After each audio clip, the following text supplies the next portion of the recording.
Bismillahirrahmanirrahim. Assalamualaikum warahmatullahi taala wabarakatuh, dan selamat sejahtera pada semua para pelajar. Sekali lagi kita bertemu di dalam kuliah online kita pada hari ini. Masih lagi memperkatakan tentang modul Fundamental of Injection Molding dengan tajuk LA ataupun Learning Experience yang ketiga, LA3, iaitu kenal pasti nombor mesin. Ini adalah merupakan video penerangan kedua berkaitan tajuk yang sama, iaitu berkaitan dengan fungsi unit suntikan. Sebagaimana yang saya sebut dulu dalam slide yang pertama ataupun dalam video penerangan yang pertama, bahawa tajuk ini adalah tajuk yang merupakan tajuk asas ataupun nadi ataupun major di dalam proses injection molding. Tajuk ini perlu kita fahami betul-betul sebab ia merupakan elemen utama ataupun fungsi utama bagi proses suntikan. Walaupun tajuk ini kita lihat sebagai tajuk yang begitu luas dan 3 video penerangan yang disediakan untuk tajuk ini, tapi saya berharap para pelajar masih lagi setia, masih lagi bersedia untuk menerima seberapa banyak ilmu yang saya cuba kongsikan di sini. Ini adalah pentinglah untuk masa depan para pelajar sekalian. Sebab apa? Sebagai tajuk yang berkaitan dengan fundamental injection molding ataupun asas injection molding ini adalah tajuk yang kita namakan sebagai core ataupun sebagai trust dalam bidang teknologi plastik, di mana tajuk ini para pelajar akan bawa sepanjang semester 1, 2, 3 dan 4. Keseluruhan semester terdapat tajuk ataupun modul yang membincangkan tentang injection molding. Jadi tajuk ini penting. Jadi saya harap para pelajar serius dan memberi tumpuan sepenuhnya dalam kita membicarakan tentang tajuk ini. Okey, LA3 yang kita dah tengok dalam slide ataupun video penerangan yang pertama, LA3 masih mengatakan tentang kenal pasti nombor mesin, iaitu kita mengenali kesesuaian mesin dengan acuan yang kita nak gunakan. Tapi di dalam task ini kita cuma membincangkan lebih kepada unit suntikan. Jadi dalam video penerangan yang kedua ni saya akan tekankan ke beberapa komponen utama. Yang pertama adalah carriage, yang kedua adalah barrel, dan pada barrel itu juga yang ketiga adalah hinterband yang terdapat pada barrel. Begitu juga dengan thermocouple yang di-attach pada barrel tersebut. Dan seterusnya adalah check ring yang terdapat pada reciprocating screw. Jadi saya asingkan reciprocating screw ni dia dalam video penerangan yang ketiga, sebab saya kalau boleh cuba mengelakkan daripada video penerangan kita ini menjadi begitu panjang dan lama. Ini mungkin akan mempengaruhi tumpuan para pelajar semua dalam mempelajari bidang ini ataupun mempelajari tajuk yang saya bincangkan di sini. Jadi saya cuba sebaik mungkin untuk cuba mengurangkan di mana yang boleh, tetapi pada prinsipnya saya akan menjadikan seberapa banyak yang boleh di dalam ruang waktu yang singkat yang disediakan ini. Jadi saya harap para pelajar bersedia untuk menerima. Okey, komponen pertama yang kita akan tengok pada hari ini adalah berkaitan dengan carriage. Apa dia carriage ni? Carriage ni adalah satu bahagian yang mempunyai sistem hidrolik yang disambungkan padanya untuk menggerakkan keseluruhan bahagian injection unit tersebut ke hadapan dan ke belakang. Jadi carriage ni tidaklah merupakan satu komponen yang perlu kita perincikan sangat.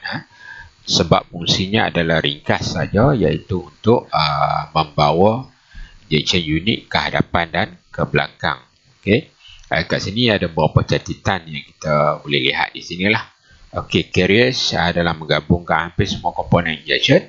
Carriage biasanya berkeadaan ke belakang ketika tidak digunakan. Okey, dalam keadaan biasa, carriage ni akan membawa keseluruhan injection unit ke bahagian belakang. Bermaksudnya jauh daripada acuan tersebut, tidak menyentuh bahagian nozzle, tidak menyentuh pada bahagian acuan, ya. Dan barrel, apabila barrel panas dan bersedia digunakan, carriage akan digerakkan ke depan supaya nozzle berada bertentangan acuan. Kedudukan silinder carriage bergerak membawa current menghala atau menjauhi acuan. Okay, di sini setelah bahagian barrel dah sedia dalam keadaan panas yang mengikut setting yang kita lakukan pada bahagian pemanasan pada bahagian heater band tersebut, sekiranya suhu sudah mencapai tahap yang kita perlukan dan material sudah melebu sepenuhnya, jadi carriage ni akan membawa keseluruhan injection unit ke hadapan, ya, rapat dengan acuan dan bersedia untuk proses suntikan dilaksanakanlah. Dan seluruh carriage digerakkan mengikut pathway yang telah ditetapkan untuk mengelak dengan menggunakan tekanan minyak hidrolik lah. Okay, pada piston carriage tersebut ada tekanan minyak hidrolik lah, ya. Ini yang akan menggerakkan, tetapi yang mempunyai pathway yang pendek, pathway yang telah ditetapkan, pathway yang straightforward ataupun lurus, yang memudahkan pergerakan dia ke hadapan dan ke belakang sahaja. Mana susunan carriage ini termasuk juga dalam sistem hidrolik yang terletak berdekatan dengan skru. Okey, di sini yang kita lihat carriage tadi. Okey, carriage mana disambung dengan satu bekalan daripada minyak hidrolik daripada tangki yang ditolak oleh pump, mana minyak hidrolik ini akan masuk di bahagian belakang ataupun bahagian depan sini. Sekiranya minyak masuk di bahagian belakang, bermakna dia akan menolak piston ke depan, secara tak langsung dia akan menarik injection unitnya ke hadapan. Dan seterusnya apabila minyak dimasukkan bahagian belakang, dia akan menolak piston ni ke belakang. Dengan cara lain, dia juga akan, dengan kata lain, dia juga akan menolak keseluruhan injection unit ke belakang. Okey, seterusnya kita lihat pula komponen seterusnya adalah barrel. Bahasa ini kita panggil sebagai barrel ataupun laras. Okey, pada barrel ini, di dalam barrel ini terdapatnya reciprocating screw, dan sekeliling barrel ini terdapatnya gelombang panas yang berfungsi untuk memanaskan leburan di dalam barrel tersebut. Okey, kita tumpukan perhatian kepada barrel ini sendiri, di mana barrel itu ada merupakan satu silinder yang berongga di bahagian tengah, ya, yang mempunyai ketebalan tertentulah. Okey, di mana barrel ini berfungsi untuk menyokong dan menempatkan ataupun merupakan housing kepada skru salingan yang ada di dalamnya, dan ia dipanaskan oleh gelombang panas, iaitu heater band di sekeliling. Dan pemanasan heater band tersebut akan ta'aruh ataupun akan dialihkan melalui barrel tersebut, dinding barrel tersebut, hingga sampai kepada leburan material yang berada di dalam rongga barrel tersebut. Jadi fungsi adalah untuk memadatkan, meleburkan dan untuk memindahkan material dari hopper ke screw head ataupun ke bahagian nozzle. Okey, kita lihat sikit ciri-ciri pada barrel, di mana macam mana yang kita tahu atau kita sebutkan tadi, bahawa di dalam bahagian rongga barrel ni terdapatnya skru ataupun reciprocating yang diletakkan di dalam ruang barrel tersebut lah. Okey, di mana barrel sebenarnya mempunyai satu dinding yang tebal. Fungsi dinding tebal di sini adalah selain dari merupakan housing ataupun perumah kepada injection screw ataupun reciprocating screw, fungsi dinding ini juga adalah untuk memastikan tekanan yang terbentuk semasa proses injection di dalam barrel tersebut mampu ditahan oleh ketebalan dinding barrel tersebut lah. Jadi barrel akan dikelilingi oleh heater band, bergantung kepada seberapa banyak heater band ini bergantung pada panjang barrel tersebut lah. Okay. Jadi barrel heater band disambung kepada tenaga elektrik dan boleh mencapai hingga suhu lebih daripada 425 degree Celsius. Okay. Dan heater band tersebut dipanaskan melalui penukaran tenaga elektrik kepada tenaga haba, ya. Jadi suhu sebenar pada setiap heater band diukur oleh termokapel. Pada setiap heater band akan disediakan satu termokapel yang berfungsi untuk menyukat suhu semasa pada bahagian heater band tersebut. Jadi apabila heater band ini menyukat ataupun mengukur nilai suhu yang terdapat pada setiap heater band, jadi sistem kawalan akan berfungsi untuk memantau pergerakan tersebutlah, untuk memantau penambahan ataupun pengurangan suhu pada heater band tersebut. Jadi perubahan akan berlaku, on off heater band akan berlaku melalui info ataupun melalui maklumat yang diperolehi daripada termokapel tersebut lah, ya. Jadi kita perlu pastikan supaya bahagian barrel ini sentiasa dalam keadaan bersih lah, di bahagian mengelakkan daripada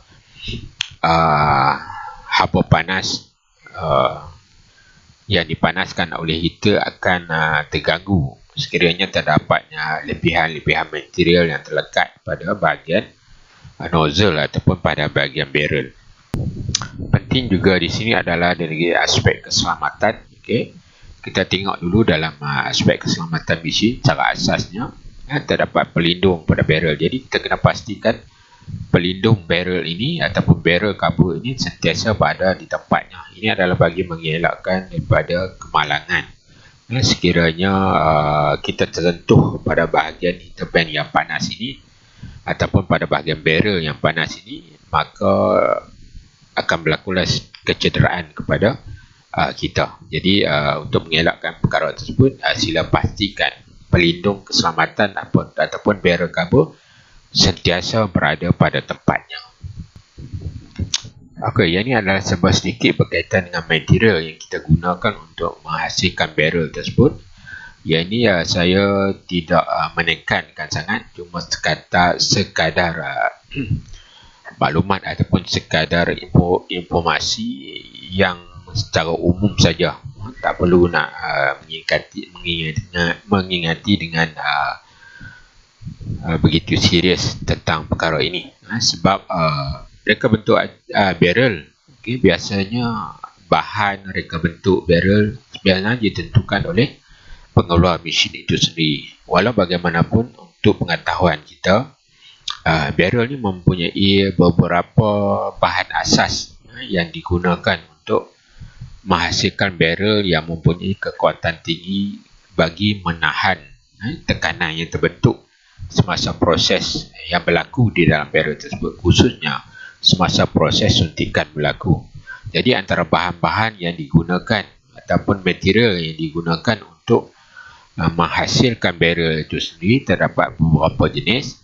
Okey, yang pertama kita boleh lihat sini yang disebut sebagai 4100 series alloy steel. Begitu juga dengan micro alloy steel dan juga nitriding steel pada bahagian lapisan luar. Okey, manakala pada lapisan dalam pula ia dilapisi oleh lapisan cegah kehausan ataupun kakisan seperti nitrided barrel, cast bimetallic barrel, tool steel line barrel. Ini adalah antara material-material yang digunakan untuk menghasilkan barrel tersebut.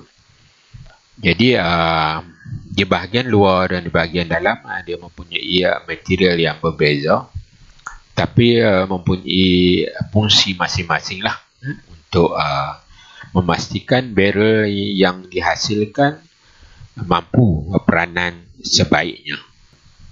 Okey, ini adalah lanjutan daripada apa yang kita bincangkan tadi berkaitan dengan barrel. Ini sekadar pengetahuan sajalah. Jadi saya tak nak bincang dengan lanjut tentang perkara inilah. Ini just sekadar pengetahuan saja di mana pada barrel terdapat pelbagai jenis material yang kita boleh gunakan. Okey. Tapi itu semua bergantung kepada pengeluar mesin lah. Kalau mesin ataupun pembuat barrel itu sendirilah. Okey, seterusnya pada bahagian barrel juga terdapat beberapa jenis. Salah satu yang perlu saya jelaskan di sini adalah berkaitan dengan vented barrel dan screw unit. Ini adalah vented barrel pada unit pengapitan lah, atau unit suntikan. Okey, unit suntikan dan juga yang mempunyai vented barrel. Apa sebenarnya yang dimaksudkan dengan vented barrel tersebut? Okey, kita lihat dulu info yang dikongsikan di sini. Biasanya skru bagi vented barrel lebih panjang berbanding skru barrel biasa. Okey, itu yang pertama. Yang kedua, kebanyakan resin terlepas memerlukan proses drying sebelum digunakan, di mana ia bertujuan untuk mengeluarkan moisture. Okey, yang ketiga adalah jenis-jenis resin hydroscopic, iaitu seperti ABS, nylon, PC dan sebagainya. Okey, di mana material tersebut yang kita namakan sebagai hydroscopic lah, iaitu material yang menyerap lembapan. Okey, seterusnya adalah jika proses pengeringan tidak dibuat, maka bubble akan terhasil, kesannya silver streak dan akan didapati pada produk. Bagi mengelakkan masalah ini, vented barrel injection unit telah dicipta lah. Okey, jadi lubang venting dibuat pada barrel tersebut bagi membenarkan atau membebaskan moisture yang terhasil di dalam barrel. Okey. Secara ringkasnya, apa yang dimaksudkan di sini adalah bagi vented barrel, okay, dari segi saiz, kalau kita lihat dari segi saiz, barrel yang mempunyai vented barrel atau mempunyai ruang venting system, okay, dia biasanya ukurannya lebih panjang daripada yang biasa yang tidak mempunyai venting system. Okay, apa peranan vented system kat sini ataupun vented barrel di sini? Okey, bagi material-material tertentu seperti material-material yang telah disebutkan tadi sebagai ABS, nylon, PC, PMMA dan sebagainya, POM, PET, PBT dan sebagainya, semua material-material itu adalah material yang kita kelaskan sebagai material hydroscopic. Material hydroscopic ini adalah material yang berkecenderungan, berkemampuan untuk menyerap lembapan di persekitaran. Sekiranya kita biarkan material dalam keadaan terdedah dan di persekitaran ruang tersebut terdapat lembapan, jadi lembapan tersebut akan diserap kepada material yang terdedah tersebut. Jadi lembapan yang terkumpul di dalam resin material tersebut perlulah kita keringkan terlebih dahulu sebelum kita gunakan. Tetapi sekiranya pengeringan yang kita buat itu tidak mencukupi dari segi tempoh masak ataupun suhu, ataupun kita gagal untuk mengeringkan material tersebut dengan berkesan, apa yang mungkin berlaku adalah lembapan tersebut apabila dipanaskan, ia akan bertukar menjadi wap. Wap ini akan berkumpul di dalam barrel dan akan ditolak masuk bersama-sama dengan material ke dalam rongga acuan. Jadi gas-gas yang bercampur dengan leburan material tadi akan masuk ke dalam bahagian acuan. Ini akan menyebabkan kualiti produk yang kita hasilkan akan terjejas, di mana antara lain kesan yang boleh kita dapati pada produk yang kita hasilkan adalah seperti silver streak ataupun bubble. Silver streak, bubble, moisture mark dan sebagainya. Itu adalah istilah-istilah yang digunakan bagi menunjukkan defect ataupun kesan, kecacatan pada produk kita disebabkan oleh lembapan ataupun disebabkan oleh gas yang terbentuk, disebabkan oleh pengeringan material yang tidak sempurna. Jadi di sini kita perlu pastikan bahawa gas tersebut perlu dialirkan keluar dulu sebelum proses suntikan dilaksanakan. Jadi di sinilah vented barrel memainkan peranannya, di mana semasa pengaliran leburan melalui skru ke hadapan sebelum disuntik ke dalam acuan, semasa pergerakan tersebut sekiranya terdapatnya gas-gas yang terbentuk disebabkan oleh pemanasan, maka gas-gas itu akan disalurkan melalui venting system yang terdapat pada barrel tersebut. Jadi di sinilah fungsi vented barrel tersebut memainkan peranannya, di mana ini boleh mengelakkan daripada kesan kecacatan kepada produk yang kita hasilkan. Okey, beralih kita kepada satu lagi komponen yang terdapat pada sistem suntikan di sini ataupun unit suntikan di sini adalah heater band. Okey, heater band ini berfungsi untuk memanaskan barrel dan nozzle mengikut ketetapan suhu yang dilaraskan dengan tujuan untuk meleburkan material plastik di dalam barrel dan nozzle bagi membolehkan proses suntikan ke dalam acuan dilaksanakan untuk menghasilkan produk plastik. Okey, dengan kata lain bahawa barrel ini berperanan heater band sebenarnya. Heater band ini berperanan untuk memanaskan barrel. Macam yang kita sebut tadi, pemanasan pada heater band apabila di-attach kepada barrel tersebut, jadi haba daripada heater band itu akan mengalir melalui logam ataupun material barrel itu dan sampai kepada material yang berada di dalam skru di bahagian dalam barrel. Jadi kita perlu pastikan pelarasan suhu yang sesuai untuk jenis-jenis material yang kita khaskan ataupun jenis material yang kita gunakan.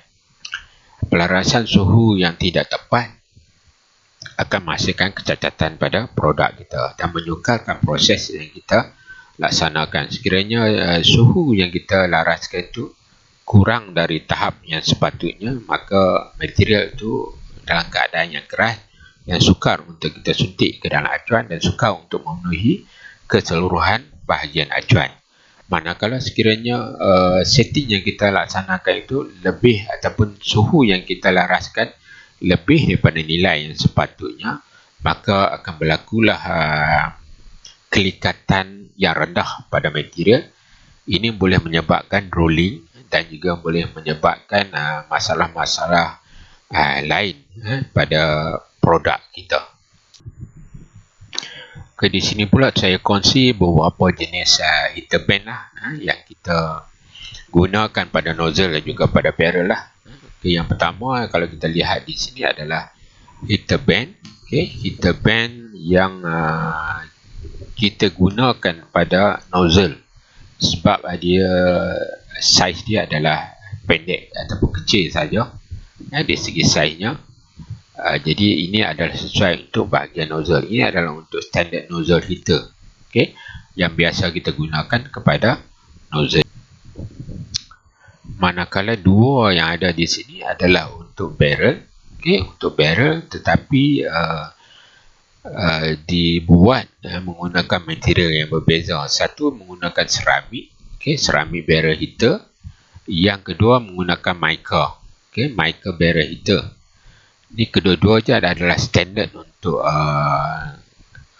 barrel kita lah, sistem heater band untuk barrel kita. Tetapi sekiranya kita menggunakan yang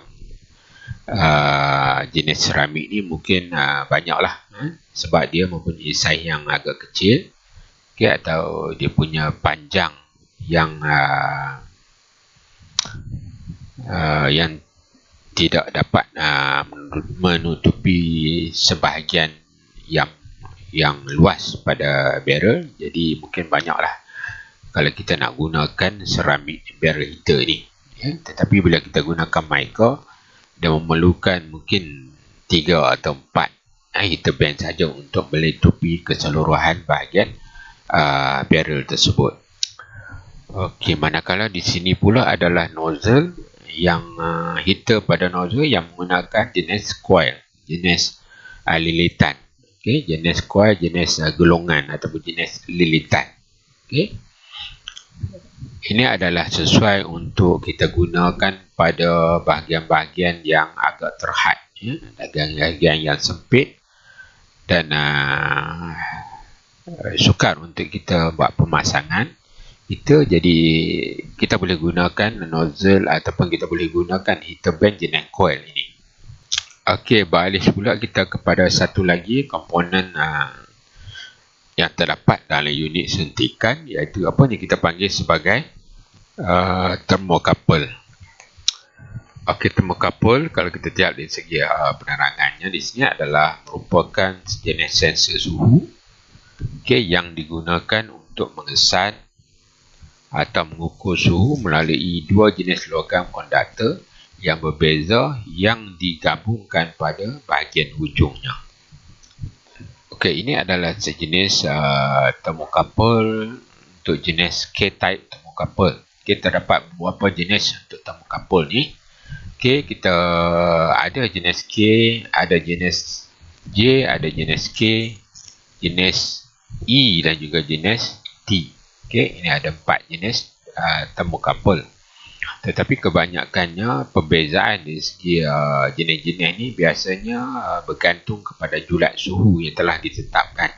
Rendah dan tingginya julat suhu yang ditetapkan kepada setiap jenis thermocouple tersebut. Sebagai contoh, kalau jenis J, ia mempunyai julat suhu yang lebih rendah dan jangka hayat komponen tersebut yang lebih pendek lah kalau kita nak bandingkan dengan thermocouple jenis K, ya.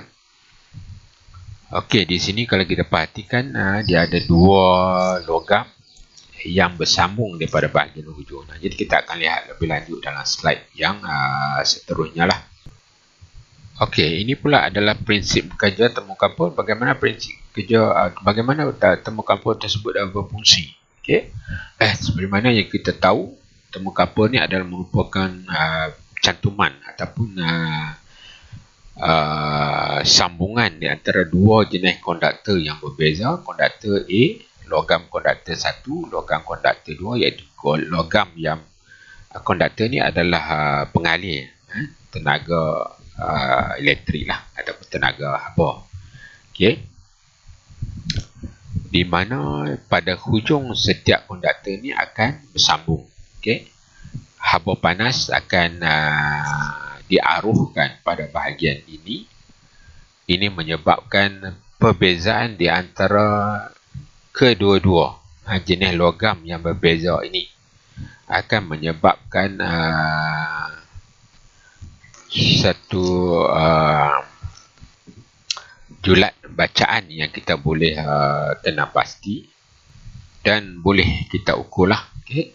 Jadi daripada penerangan di sini adalah berdasarkan gambar di atas, ketika kedua persimpangan atau junction akan memiliki suhu yang sama. Okey, pada permulaannya suhu yang sama. Okey, mempunyai suhu yang suhu bilik, suhu yang sama.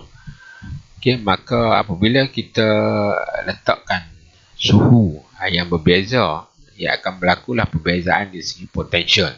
Okey, ataupun tegangan elektrik yang berbeza pada kedua-dua konduktor tersebut. Jadi apabila itu berlaku di persimpangan tersebutlah, rangkaian tersebut akan membuat pengukuran lah. Okey. Okey, beza potensial yang terbentuk, okey, disebabkan oleh kedua-dua konduktor tersebut mempunyai sifat yang berbeza, tetapi keduanya adalah konduktor lah. Merupakan pengalir haba yang baik. Walau bagaimanapun, oleh kerana dia mempunyai bahan yang berbeza, jadi tahap pengaliran ataupun beza potensi ataupun tegangan elektrik wujud di antara kedua-dua logam tersebut. Jadi perbezaan di segi tegangan elektrik tersebut boleh disukat apabila kita menyambungkan kedua-dua logam tersebut kepada alatan yang khusus bagi mentafsir dan membaca perbezaan tersebut dan diterjemahkan dalam bentuk suhu yang disukat pada bahagian heater band tersebut lah. Okay, itulah serba sedikit bagaimana termokapul ni berfungsi. Mana dengan kata lain, dia berfungsi berdasarkan kepada beza potensi ataupun tegangan elektrik yang terbina, okay, di dalam logam konduktor yang berbeza yang disambungkan bersama-sama. Jadi perbezaan tersebut boleh disukat dan diterjemahkan dalam bentuk yang lebih mudah kita fahamilah, dalam bentuk mungkin dalam degree Celsius, Fahrenheit dan sebagainya. Okay, ini adalah antara jenis-jenis termokapul yang kita boleh dapati. Okay, yang pertama adalah bayonet type, leaf type, washer type, nozzle type, tube type, spade type, pin type dan juga rim type. Setiap jenis tu ada mempunyai fungsi yang sama tetapi disesuaikan dengan keadaan.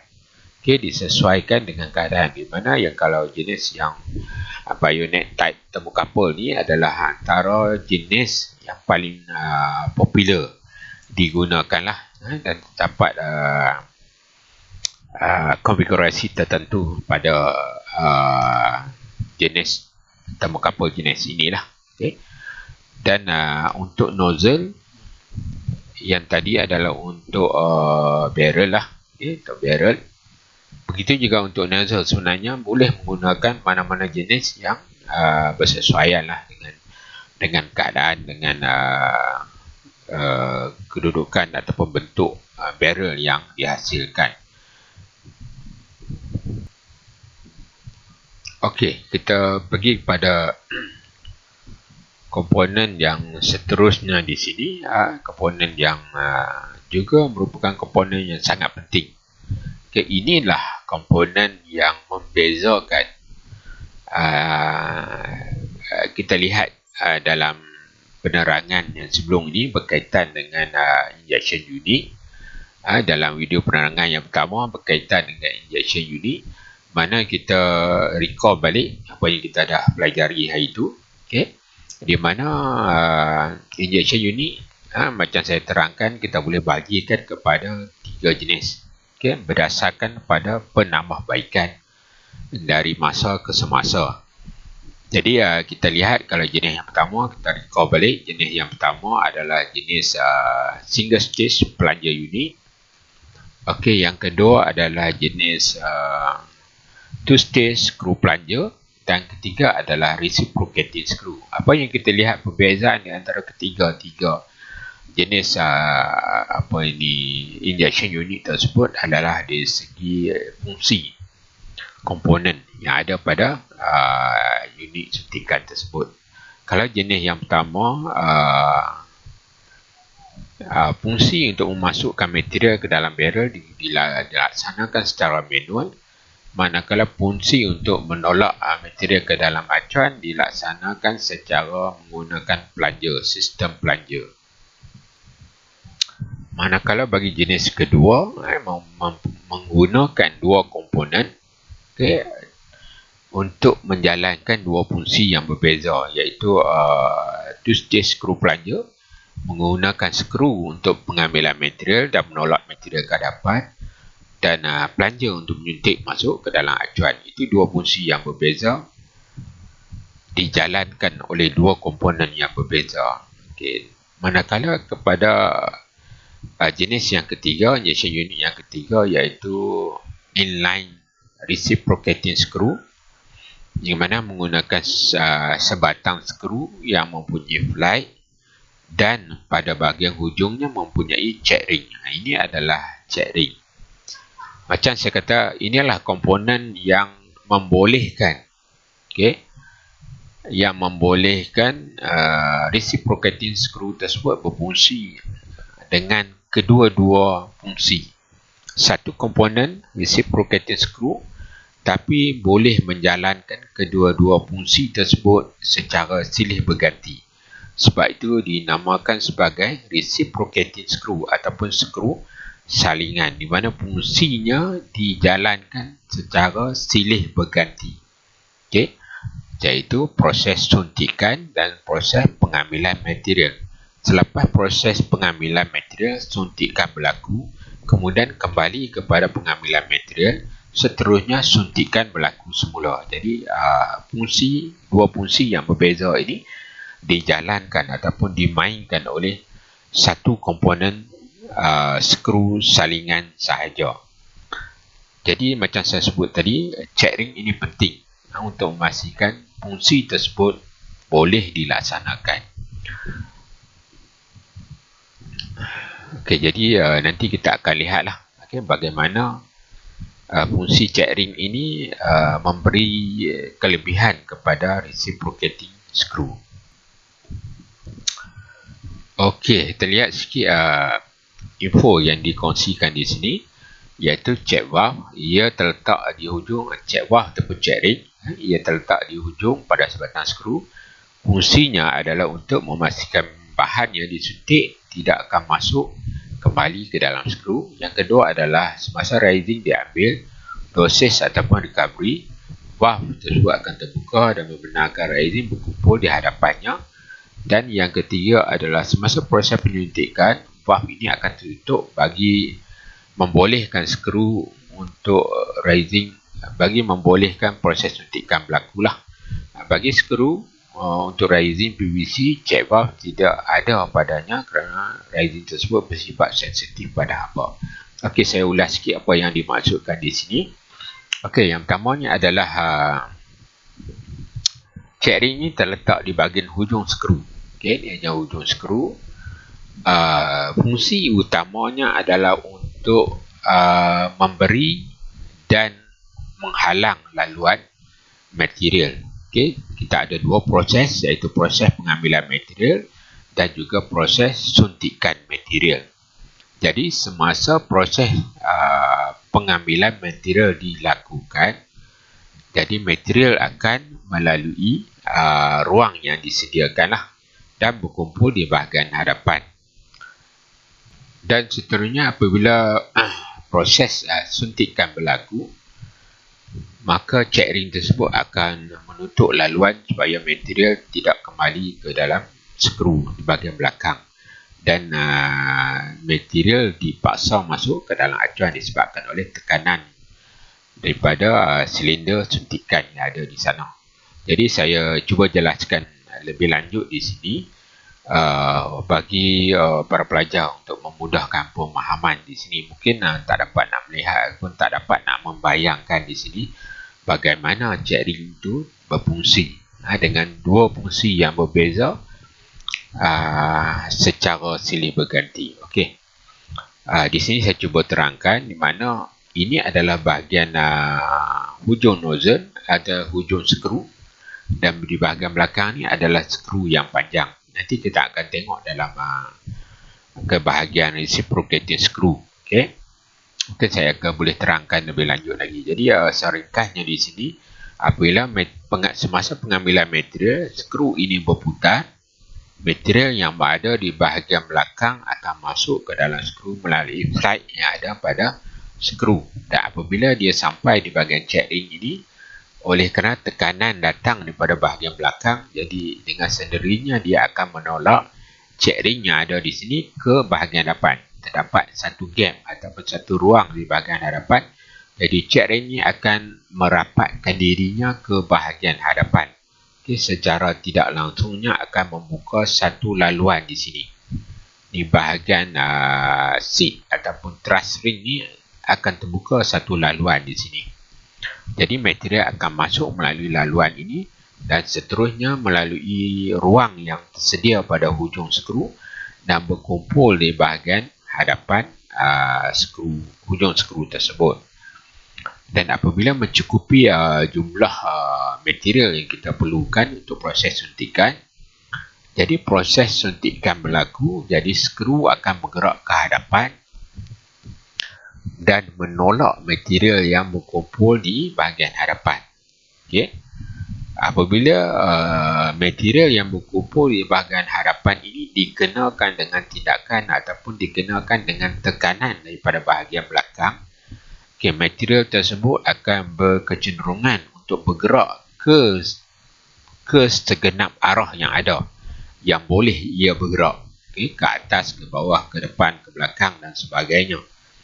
Jadi oleh kerana di bahagian atas dan bawah adalah dinding barrel, jadi ia tidak boleh bergerak ke atas dan juga ke bawah, cuma boleh bergerak ke hadapan dan juga ke belakang. Okay, sebagai material yang bergerak ke hadapan akan memasuki rongga acuan, dan sebahagian lagi yang bergerak ke belakang akan menolak kembali check ring yang berada di bahagian hadapan tadi semasa pengambilan material, akan menolak check ring tersebut ke belakang. Jadi apabila ini berlaku, check ring bergerak ke belakang, duduk di truss ring ataupun seat yang disediakan yang mempunyai taper yang sama, jadi dia akan secara langsungnya, secara automatiknya akan menutup ruangan ini. Jadi ini akan menghalang material yang ditekan di bahagian depan ni untuk kembali semula ke dalam skru. Jadi mau ke ataupun tidak, material yang ditekan di bahagian hujung skru ni dipaksa masuk ke dalam acuan. Itu adalah antara fungsi check ring yang terdapat pada bahagian hujung skru tersebutlah. Okey, di sini ada beberapa jenis check ring ataupun check valve yang kita bincangkan tadi. Okey, di mana ini adalah beberapa jenis. Yang pertamanya adalah jenis single ball type valve. Okey, yang dua ni adalah single ball type valve, daripada jenis ataupun jenis yang kita panggil sebagai jenis berbola ataupun ball bearing. Di sini ball bearing ataupun jenis berbola. Berbola ni mempunyai saiz yang tepat lah, dengan saiz orifice pada nozzle tersebut lah. Okay. Okey, itu yang pertama lah, pada skru tersebut, bukan pada nozzle, pada skru, pada hujung skru. Jadi yang kedua ni adalah generic, iaitu seperti yang kita tengok tadi lah. Ini adalah ruangan untuk material melalui ring tersebut lah, kumpul di bahagian hadapan. Okey, ini adalah antara dua jenis yang biasa kuda gunakan, tapi yang lebih familiar digunakan adalah yang jenis ring inilah. Senang untuk kita buat penyelenggaraan pada hujung skru tersebut lah, ataupun khusus pada check ring tersebut. Okey, ini saya rasa adalah penghujung kepada slot video penerangan kita untuk video kedua ni. Okay, sehingga check ring kita ada tengok tadilah berkaitan dengan barrel, heater band, thermocouple dan juga check ring inilah. Okay, jadi untuk penerangan berkaitan dengan reciprocating secara khusus, saya akan masukkan dalam slide video penerangan yang ketiga nanti. Jadi untuk tajuk ini, untuk bahagian penerangan ini, saya rasa sampai di sini dululah untuk sementara waktu. Dan tak lupa juga saya sekali lagi mengingatkan, sebagai suatu alternatif, bahan-bahan ni yang para pelajar sedang ikuti sekarang ni juga boleh didapati melalui channel website yang saya wujudkan. Okay, channel YouTube yang saya wujudkan, anda boleh juga dapatkan bahan-bahan tersebut di sana. Jadi bolehlah subscribe dan juga kongsi bersama rakan-rakan untuk faedah bersamalah. Jadi sampai di sini saya ucapkan ribuan terima kasih atas perhatian dan tumpuan yang para pelajar berikan.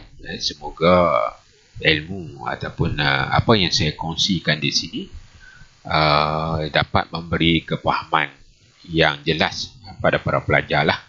Dan sekiranya ada persoalan, sila kemukakanlah, okay, pada channel yang sepatutnya ataupun saluran yang sepatutnya. Jadi saya akhiri dengan Assalamualaikum warahmatullahi wabarakatuh, dan kita jumpa lagi dalam video perangan yang berikutnya.